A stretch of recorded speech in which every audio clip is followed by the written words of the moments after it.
박근혜 대통령이 오늘 취임 후 두 번째로 대구를 찾아 대구 세계 에너지 총회에서 에너지 정책 비전을 제시하는 연설을 했습니다. 세계 에너지 총회를 계기로 마련한 기획뉴스. 오늘은 지역에서 시도되고 있는 폐기물 에너지화 사업을 소개합니다. 냉장 수산물을 실온과 비슷한 상태에서 팔아오다 적발된 유통업체에 과징금만 부과해 논란이 되고 있습니다. 한때 축구 명문 도시였던 대구시에 지금은 전국체전에 출전할 정식 대학 축구팀이 없는 등 대구 축구가 몰락하고 있습니다. 여러분 안녕하십니까? 대구 경북 소식 전해드립니다. 박근혜 대통령이 오늘 대구를 방문했습니다. 대구에서 열리고 있는 세계 에너지 총회에서 특별 연설을 했습니다. 에너지 삼중고를 극복하기 위한 국내외 에너지 정책 비전을 제시하는 내용이었습니다. 이상원 기자가 보도합니다. 박근혜 대통령은 전 세계는 에너지와 관련해 에너지 수급 불균형, 미래에 지속 가능한 안정적인 에너지원 확보, 기후변화로 대변되는 환경 문제 등 삼중고에 직면해 있음을 강조했습니다. 기후변화의 영향으로 친환경 에너지의 중요성은 더욱 커졌고 전 세계적으로 13억 명에 달하는 인류가 아직도 전기의 혜택을 누리지 못하고 있는 것도 더 이상 방치할 수 없는 문제입니다. 에너지 삼중고를 극복하기 위해서는 국제사회의 과감하고 발전적인 대전환이 필요하다며 글로벌 에너지 협력의 대전환, 에너지 경제 모델의 대전환, 에너지 정책과 제도의 대전환 등 세 가지 차원의 대전환이 필요하다고 밝혔습니다. 에너지 자원의 합리적 배분과 효율적 사용을 촉진하는 방향으로 에너지 가격 체계와 규제를 조정하고 청정 에너지 산업에 대한 투자를 확대해야 합니다. 우리나라는 그간의 성공적인 경험을 토대로 에너지 삼중고 해결을 선도하고 세계 에너지 시장에 건설적 기여를 해나갈 것이며 창조 경제 패러다임을 실현 방안으로 제시했습니다. 앞으로 한국은 에너지 산업을 창조 경제의 견인차로 발전시키고 창조형 에너지 경제로의 전환 경험과 노하우를 국제사회와 공유해 나갈 것입니다. 에너지 생산국과 소비국 정부, 에너지 관련 산업과 시민사회 모두가 이용 가능한 에너지를 위한 대화와 협력에도 적극 동참하고 기여할 것임을 분명히 했습니다. MBC 뉴스 이상훈입니다.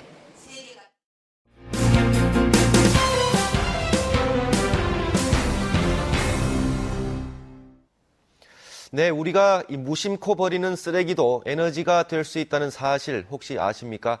세계 에너지 총회 기획 뉴스, 오늘은 지역에서 시도되고 있는 폐기물 에너지화 사업을 소개합니다. 서성원 기자입니다. 지난 여름에 문을 연 음식 폐기물 처리 시설입니다. 매일 들어오는 300톤의 음식 폐기물에서 이물질을 거르고 발효 등의 과정을 거치면 24톤의 퇴비 원료가 탄생합니다. 발효 때 나오는 가스도 그냥 버리지 않습니다. 가스를 정지한 뒤 10%는 설비를 돌리고 나머지는 충전소로 보내는데 하루 100대 이상의 버스 연료로 판매하고 있습니다. 민간 정제 사업자가 저희들 우리 시로부터 1세제곱미터당 180원에 매입을 해가지고 가서 고농도 정제 과정을 거치게 됩니다. 거쳐서 일반 시내버스라든지 청소 차량에 공급하게 되고, 그래서 저희들 우리 시에서는 연간 판매 수입이 한 13억 정도로. 대구의 생활 쓰레기가 모이는 매립장 바로 옆에 민간 사업자가 7년 전에 지은 시설입니다. 쓰레기 매립장에서 발생하는 가스를 허투루 버리지 않고 포집해서 정지한 뒤 난방공사의 보일러 연료로 활용하고 있습니다. 하루에 약 13,000세대의 난방수를 공급할 수 있는 연료가스를 한국지역난방공사에 판매하고 대구시에는 매년 5억 원을 사용료로 납부하고 있습니다. 덕분에 대구시는 탄소 배출권을 팔아 추가 수입까지 올립니다. 탄소 배출권 54만 톤을 할당받아 그중 24만 4천 톤을 판매하여 43억 정도의 시재정 수입을 올렸으며 배출권 시장이 활성화되면 나머지 잔여분도 판매할 예정입니다. 조만간 민간 투자를 통해 생활 쓰레기에서 타는 것을 골라내 잘게 부순 뒤 고형 연료로 재활용하는 시설도 짓습니다. 이 과정에서 스팀과 온수를 생산해 공단에 공급할 계획인데 매립장 수명 연장에도 한몫을 할 것으로 보입니다.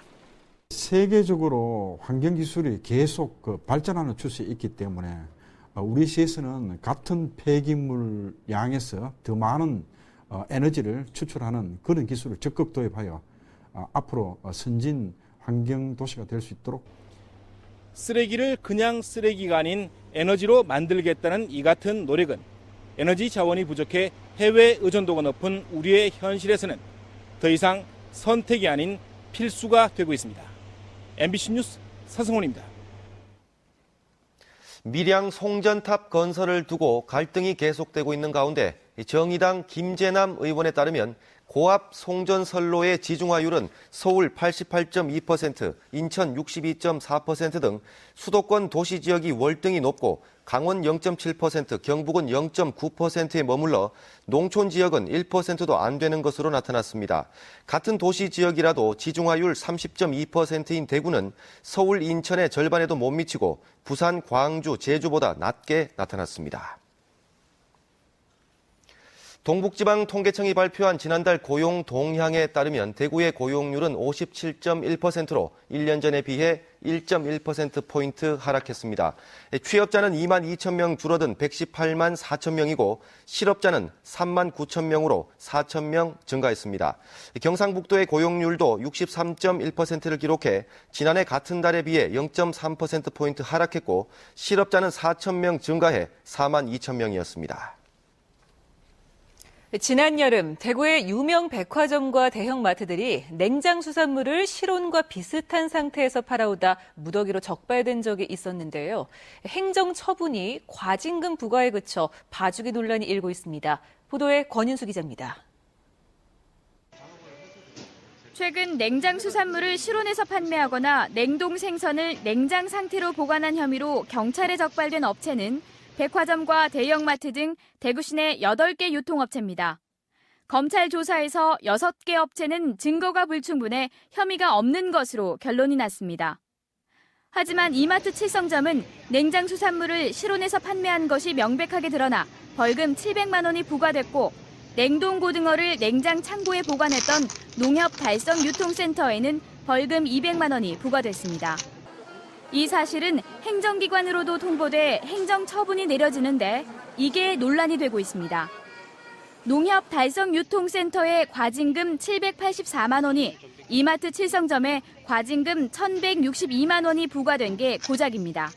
수익적 행정처분은 처분 대상자의 의견을 반영하도록 그렇게 되어 있습니다. 그래서 과징금 부과 처분, 과징금 부과를 해도 법적 실효성 확보하였다고 봅니다. 이렇게 번번이 대형마트에 대한 행정처분이 하루치 매출도 안 되는 과징금 처분으로 결정되자 봐주기식 행정이 아니냐는 비난이 일고 있습니다. 지난 7월에는 비슷한 사례로 적발된 롯데마트에 구청이 영업정지 7일이라는 조치를 내렸지만 대구시가 행정심판에서 과징금 부과로 완화시켜주기도 했습니다. 의지가 있다면 구청들이 다시 영업정지 처분을 하고 여기에 따라서 대형마트들이 다시 똑같은 절차를 밟더라도 이것이 사회적으로 다시 환기되는 과정을 거쳤어야지. 대구시의 완화 조치가 가이드라인으로 작용해 앞으로도 이 같은 상황이 되풀이될 것이라는 지적이 나오고 있습니다. MBC 뉴스 권윤수입니다. 국회 민주당 박홍근 의원이 한국관광 100선 인기투표를 조사한 결과 지난 8월 1위를 차지한 문경세제는 한 명이 5회 이상 중복 투표한 비율이 41%나 됐고 최대 90회까지 투표하기도 했다고 밝혔습니다.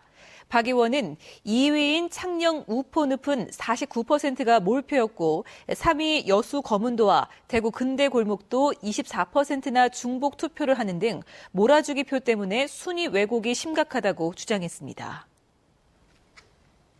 네, 축구 좋아하시는 분들 많으시죠. 이 대구는 한때 축구 명문 도시였지만 갈수록 위상이 떨어져 대구 시민들의 축구 사랑이 예전만 못합니다.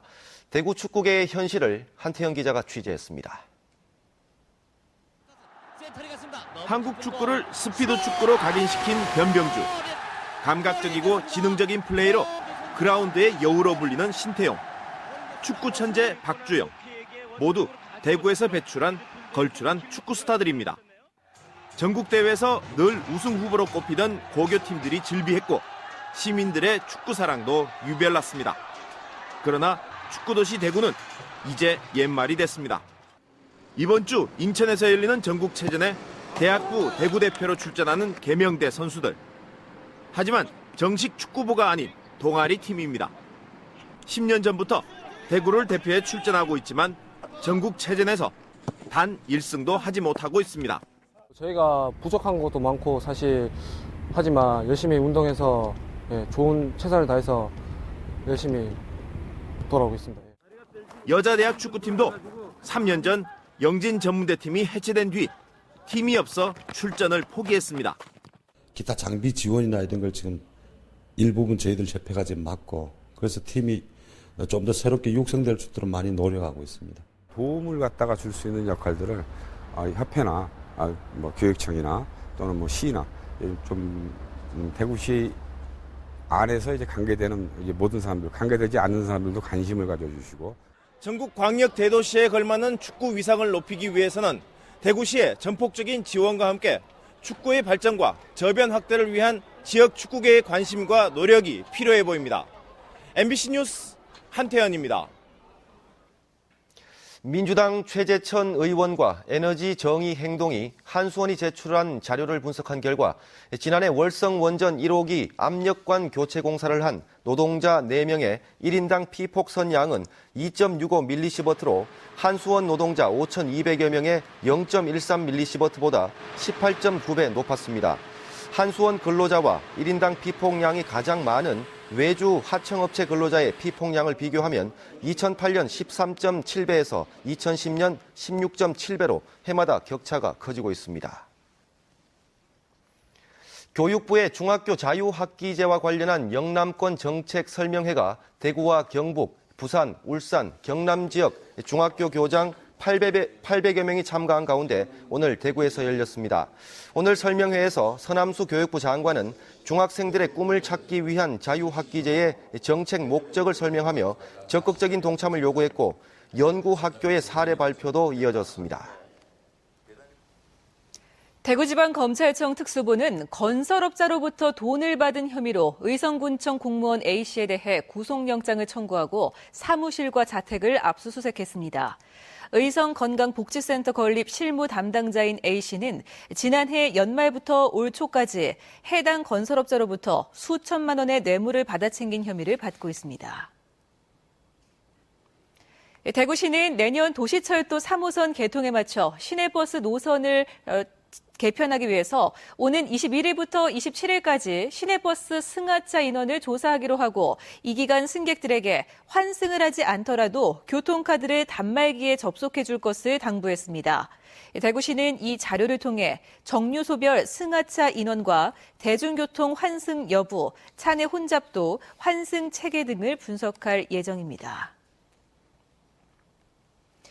대구시는 국비와 민자 105억 원을 들여 달성 산업단지 폐수종말 처리장에 펌프장을 만들고 공장까지 7km의 관로 공사도 마무리함에 따라 오늘 폐수 처리장에서 준공식을 가졌습니다. 이에 따라 폐수 처리장에서 고도 처리한 하루 11,000여 톤의 물을 그냥 버리지 않고 달성산단 2개 업체에 공업용수로 공급하게 됐습니다. 오늘 새벽 1시 15분쯤 구미시 공단동의 사거리에서 외제차 2대가 충돌해 대리운전자 52살 강모 씨와 동승자 45살 김모 씨가 현장에서 숨지고 5명이 다쳐 병원에서 치료를 받고 있습니다. 네, 지금까지 대구 경북 소식 전해드렸습니다. 여러분 고맙습니다.